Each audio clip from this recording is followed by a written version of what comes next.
Okay, great. Okay, I think that's the right one. Yeah, microphone here. Sorry, I don't have another hand. So first presenter is Alexander with a Go R package for gene ontology enrichment analysis of gene pairs. Wait a second. Need to start the timer. Yes, so please go ahead. Okay, so if you were given a set of genes from an experiment and asked for biological interpretation, you would probably ask one of the packages from Bioconductor for gene ontology enrichment analysis. But sometimes life gives you, instead of set of genes, a set of gene pairs. This can be the case, for example, when you have experiment that probes 3D organization of the genome. And when you have gene pairs, you may ask, whether they make sense. You may represent them as a graph and ask if genes having the same annotation are preferentially paired together. So the package GORGO is there to help you with this and to have a randomization method to calculate enrichment and quantify it and tell you which gene ontology terms are preferentially paired in your set of gene pairs. Yes, thank you. So,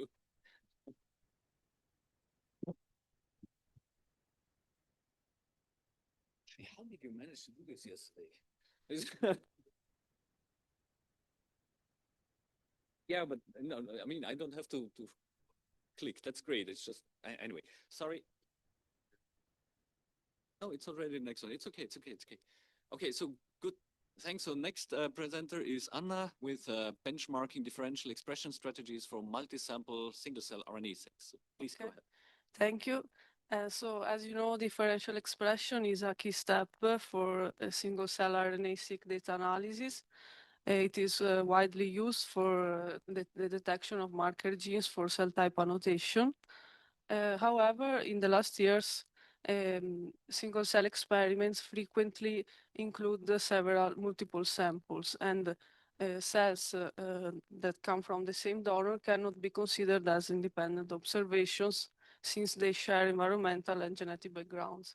So if we do not consider this hierarchical structure of the data, we will inflate false positives. For this reason, we decided to perform a benchmark comparing different differential expression methods that are able to deal with this hierarchical structure of the data. And if you want, if you want to see the results, you can visit my poster number 32. Thank you. Thank you. Okay, cool. So next speaker is Igor on can we verify genomic fact without seeing the genome? Hello, my name is Igor.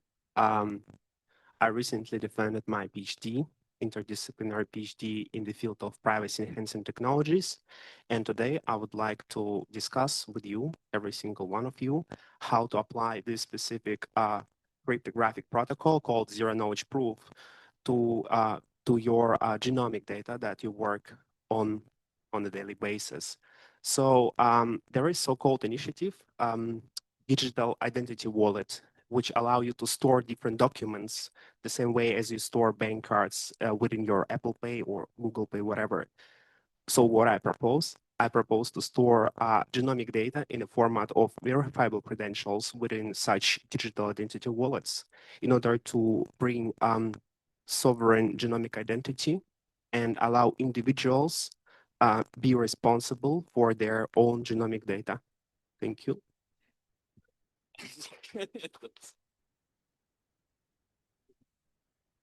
then next speaker, Elena, with a benchmark of tools of inferring copy number alterations from single-cell RNA sequencing data. Stage is yours. Thank you. Hi, everyone. The focus of my work are copy number alterations that are a mutation happening in cancer cells that consists in gains or losses of large genomic fragments. And in the same tumor mass, there can be different cells with different profiles of copy number alterations. Therefore, and these alterations are involved in many aspects like chemotherapy resistance or metastatic potential. Therefore, we need to have this information at the level of single cells, and this can be possible by using single-cell RNA sequencing data. And many tools have been proposed for this purpose, and my aim is to benchmark those tools. So if you are interested in this topic, you can come to my poster. Thank you, everyone. Great, thank you. Yes. Okay, then challenge. So now we have Federico on where is the the IC package ecosystem extending data exploration and visualization. Okay, thank you. Hello, everyone. It's always nice to come to EuroBioC and have some IC-based content. So if you thought that IC was the best thing that could happen to you for exploring just single-cell RNA sequencing data, think again, because you might have just something more than just the flexibility and the accessibility and the interactivity and reproducibility of what you want to do. You have a whole set of packages that have been developed either by us or by others that can actually help you in doing thing X, Y, and Z. So while I invite you to the challenge to find out one data representation or visualization that is not a pie chart that we cannot reproduce with IC, then you're in for a bag of salmiakki, and otherwise you can just come to our poster number 39 and discuss about this. Thank you. Thank you. Great. So next speaker, Felipe, with multiplicity quantifying the intercluster diversity hidden in metagenomic analysis. Stage is yours. Thank you. So this is a very simplified version of the metagenomic pipeline. You start with environmental DNA, you move to sequences, you use the sequences to obtain OTUs or similar, and then you perform your biodiversity analysis. The key issue is when you go from sequences to OTUs or some unit, you are clustering and inevitably losing some of the biodiversity that's inside of it. So what we developed is Hill number-based index called multiplicity that will quantify that for you so you can incorporate it in the biodiversity analysis. What does this have to do with the monkey on the right? Absolutely nothing. But maybe you remember him, you remember me, and you come to the poster, number 4. Thank you. Great. So next speaker is Gabriele with integration of public mass spectrometry data in reproducible metabolomics data analysis workflows.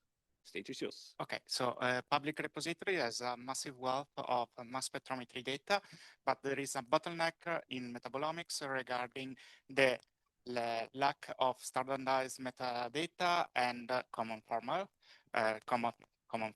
So with in mind the FAIR principle, we are expanding the Spectra suite with additional packages to in a standard approach, import data and annotation resources directly in R with the BioFile cache. And so if you are interested in see what we are doing to expand the Spectra and what we are planning to do to expand the metabolomics world, come to see my poster. Perfect, thank you. Then we have Haley with Chipster, easy access to our bioconductor tools for non-coding scientists. Yeah, so our poster presents Chipster, which is a graphical user interface. It's meant to be very user-friendly, and you can use it to analyze RNA sequencing data, single-cell data, or microbial amplicon data. Here I'm focusing on the microbial amplicon data pipeline that is based on several bioconductor packages. So if you have colleagues who are not coding, who want to analyze this type of data themselves, or you are looking for a teaching tool for people who don't code yet, please come see poster 44. Thank you. It's great that I don't have to use this duck so frequently. Thank you so much for that. So now we have Himi with gut microbiome and self-reported allergic symptoms among Finnish adults. Stage is yours. Hello everyone, I'm Himmi, and I'm one more of those Turku microbiome people. So I would say we are here in this room around 80 people, and there are 8 of us who suffer from allergic rhinitis and allergic eye symptoms. And these are very prevalent conditions that are actually have been rising in the past decades. And one of the explanations for this is the hygiene hypothesis, which basically suggests that reduced environmental microbial exposure has increased the risk for allergic diseases. So in this study, we examined the associations between gut microbiome and self-reported allergic rhinitis and allergic eye symptoms among Finnish adults. For example, here in this plot, you can see differentially abundant microbial species in Finnish adult population, where pink represents enrichment in allergy groups. Yeah, thank you. Thank you. Great. Next on stage is Johanna on no predictability of microbial community responses to warming across marsh ecosystems. So yeah, you should come to my poster if you want to brainstorm a little bit on ecological applications on amplicon data of all your packages, or if you simply want to leave the medical approaches and talk about soil, because I brought very ecological data set of warming experiments, and I'm looking at the change in microbial community composition when samples are warmed in coastal wetlands, so very muddy. Thank you. Thank you. Great. Then we have, sorry, Shuao, hope I pronounce it correctly, with supervised topic modeling via. No, not? It's okay. It's okay. Yeah, it's close enough. But where was it? So supervised topic modeling via integrated LDA NMF for discriminative RNA-seq biomarker discovery in glioma. Thank you so much for the introduction. I'm a PhD student in Portugal that is working with topic analysis models. In this study, we propose a methodology that combines, not that combines, but that uses the equivalence between non-negative matrix factorization and latent Dirichlet analysis to produce a supervised topic analysis in order to estimate a latent structure that helps us distinguish among glioma types here. So we do some data preprocessing, we get rid of null variables, of some noise. Then we apply DSEC2 to get only to the set of differentially expressed genes. And the result was was quite surprising for us because even though we lose a bit of separability apparently with the visualizations, the fact that we have a latent structure gives us interpretability and biomarkers that interact with each other instead of only biomarkers per se. So if you're curious about my work, yeah, please stop by poster 47. Thank you so much. Great. So the next speaker is Lucas on GAMDIT, an R package for interpretable differential distributional analysis. Hi, I'm Lucas. I'm presenting GAMDIT, which is a package for differential expression analysis in single-cell proteomics. We aim to go beyond just mean-based inference and compare entire distributions between groups. We also aim to provide an interpretable visualization to localize where differences in distributions are localized. So if you're interested, come to see my poster. Thank you. Thanks. That was quick.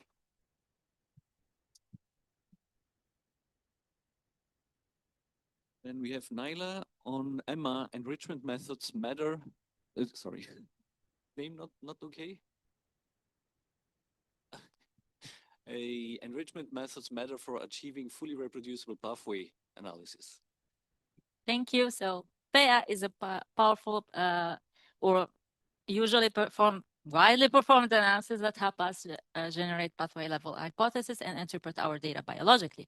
However, PEA is usually poorly reported in scientific papers. We often find incomplete methods, method section, no software version clearly stated, parameters are usually not clearly defined. All in all, this makes the performant analysis difficult to reproduce.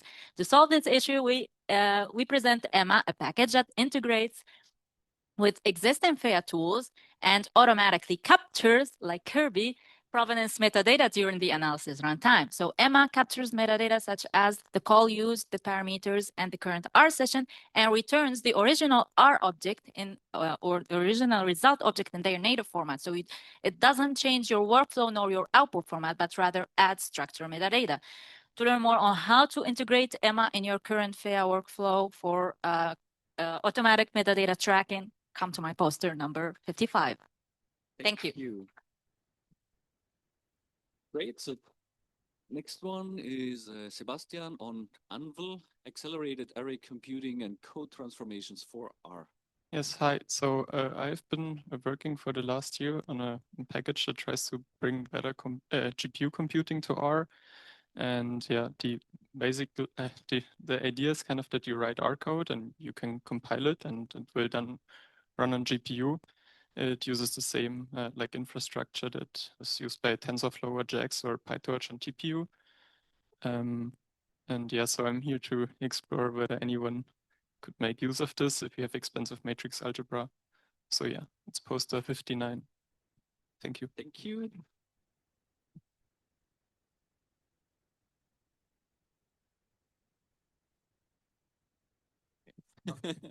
Was not sure. Good. So we have now Wille with integrated biological and chemical wastewater surveillance, reveals highly local dynamics of viral, bacterial, and chemical compositions. Thank you. My group works on human exposome. How many of you knows the definition? Just raise your hand. So it's a concept of studying all the exposures during lifetime that affect our health. And the help of the Finnish population cohorts, as there's some features here on, we're able to estimate rather large time spans on lifetime exposures, which include the ecosystem of and the lifestyle that we have, the social environment, the physical chemical environment, and where I'm very much interested on the chemical and biological exposures. Here's an example of the community level estimation on the wastewater that across Sweden, we looked on the curated viral, bacterial, and chemical exposure on the wastewater. And interestingly, we found several associations between chemical and microbe associations within regions. Please come to the poster and discuss on possible collaboration or work together. Thank you. Thank you. Great. And the last person. Yes. JC? Yeah, exactly. Okay, cool. On Miria, a network-based tool for edge-based microRNA-oriented enrichment analysis. Yes, thank you. Hello, everyone. Actually, I'm still happy to always be the last one because my fantastic first name and the last name, which all start with letter Z. So I'm always the last one. So here our idea is like pathway enrichment analysis. It's a kind of very important method which could summarize the biologically meaningful functions. But how to do the enrichment analysis on microRNAs is not well developed. So here we developed the microRNA enrichment analysis based on the microRNA gene interaction ages. And we define a score to evaluate the regulatory strengths of this MGI and develop 5 methods to do the enrichment analysis, and we also had the benchmark across these methods, and we also present a case study. So if you are interested in, or you are working with microRNA, or you are interested in the methodological design of the enrichment analysis methods, please come and find me at poster number 64 or anywhere else. Yeah, thank you. Perfect, thank you. So great, I think we should give another applause to all the poster pitching speakers. So great work, all in time.